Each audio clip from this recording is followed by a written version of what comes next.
arkadaşlar. Bugün arabamızın sürttük şu kısmını. Gördüğünüz gibi ustamıza getirdik, Çağlar ustamıza. Burayı kaportasını yaptıracağız. Burası bayağı içine geçmiş. Ustamız burayı düzeltecek. Eski kıvamını tekrar verecek. Önce zımparalayıp temizleyeceğiz burayı.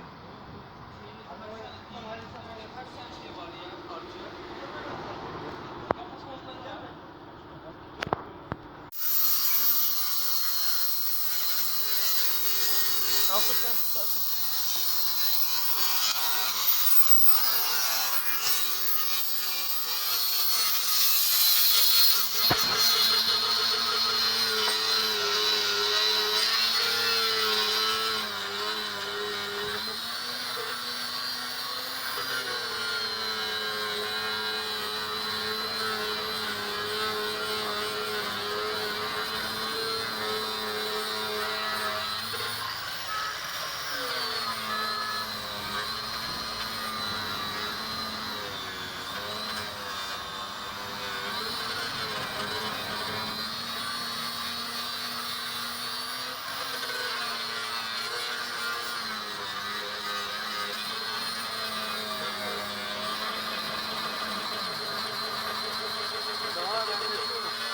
Gidiyor mu?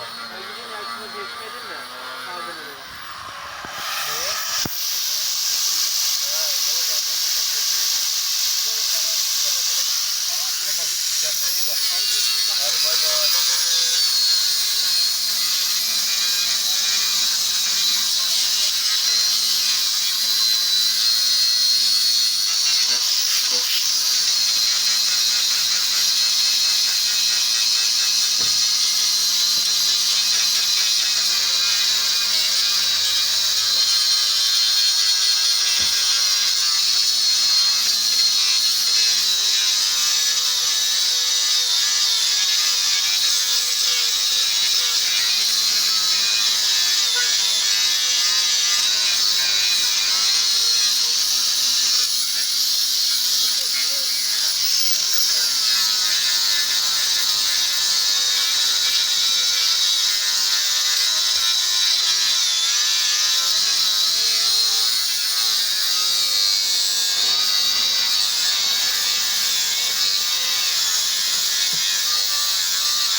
Ulaş araba gitsin.